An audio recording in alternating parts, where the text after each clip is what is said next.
ఈ ప్రపంచంలో దేనికి గ్యారంటీ లేదు, దానికి మాత్రమే ఉంది. మరణం తప్పదు. ప్రతి ఒక్కరికి, నీకైనా నాకైనా, మనకంటే ముందు పోయిన వారికైనా మన తరువాత పోయేవారికైనా మరణం తథ్యం. మరణం, death is the only guarantee in this world. దాన్ని మించిన గ్యారంటీ ఏది లేదు. కానీ దానికంటే బెటర్ గ్యారంటీ ఇంకొకటి ఉంది.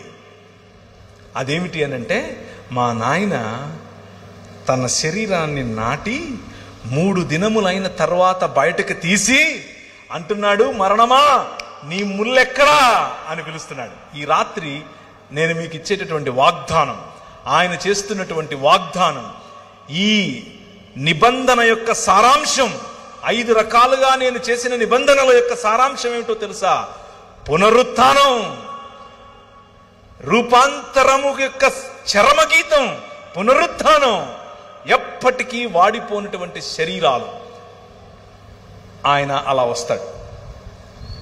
ఆయన్ను మీరు చూస్తారు, గుర్తుపడతారు, మాట్లాడతారు. You can touch him, you can touch me. మీరు నన్ను కూడా చూస్తారు. ఏ బట్టని తీసుకుని వచ్చాక మా ఊరికి, నువ్వు పేరు ప్రవీణే కదా, యూ విల్ ఆస్క్ మీ.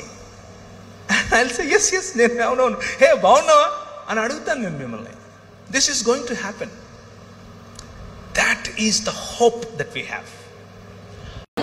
ఎందుకు యేసు రాజుగా వచ్చుచున్నాడు, భూలోకమంతా తెలుసుకుంటాడు. రవి కోటి తేజుడు, రమ్యమైన దేవుడు, రవి కోటి తేజుడు, రమ్యమైన దేవుడు, రారాజుగా వచ్చుచున్నాడు, రారాజుగా వచ్చుచున్నాడు. వస్తాడండి. సింహము వంటి గర్జనతో ఆర్భటించుకుంటూ ఆయన ఈ భూమి మీద అడుగు పెట్టినప్పుడు, ఆ బూర ఎప్పుడైతే బూర ఊదబడినప్పుడు, మనము స్కిప్ చేసేటప్పుడు ఆ బూర శబ్దం ఒకటి విన్నాం కదా, అని బూర, భయపడకండి. ఆ శబ్దం వచ్చినప్పుడు, ఆ బూర ఊదబడినప్పుడు ఆయన వస్తాడు. ఆ టైంలో ఇప్పుడు రండి, 1 కొరింథీయులకు రాసిన పత్రిక 15వ అధ్యాయము 30, 52, 53 వచనాలలో ఏం జరుగుతుందంట?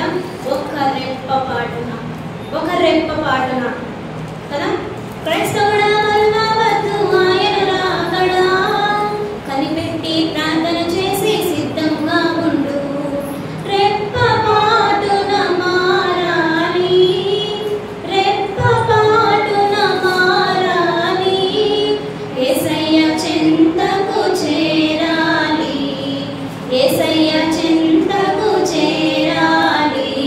నాకైతే గూస్బంప్స్ వస్తా ఉన్నాయి. మరి మీకు ఎలా ఉందో నాకు తెలియదు. నా మనసంతా, ఆత్మంతా సంతోషంతో నిండిపోతా ఉంది.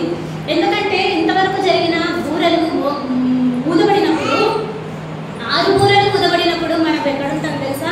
ఆయన రెక్కల నీడన ఆశ్రయం తీసుకొని ఉంటాం. నిరంతరము కాపాడే ఆయన రెక్కల మీద, ఆయన రెక్కల క్రింద మనకు సురక్షితమైన ఆశ్రయం ఉంది. మరి ఎవరైతే విశ్వాసంతో ఆయన చెంతకు చేరతారో అటువంటి వారిని ఆయన రెప్పపాటులో నిద్రించిన వారిని ముందుగా ఆయన సన్నిధికి చేరము. కానీ ఆర్భాటముతోను, ప్రధాన దూత శబ్దంతోను, దేవుని బూరతోను పరలోకము నుండి ప్రభు దిగివచ్చును. క్రీస్తునందు నుండి మృతులైన వారు మొదట లేతురు. ఆ మీదట సజీవులమైన నిలిచియుడు మనము వారితో కూడా ఏకంగా ప్రభువుని ఎదుర్కొన్నకు ఆకాశ మండలమునకు మేఘముల మీద కొనిపోబడుదుము. కాగా మనకు సదాకాలము ప్రభుతో కూడా ఉండుము. కాబట్టి మీరు ఈ మాటల చేత ఒకరినొకడు ఆదరించుకొనుడి. మేఘముల మీద ఆయన వస్తాడు, అదే మేఘముల మీద మనల్ని కూడా తీసుకెళ్తాడు అనమాట. ప్రధాన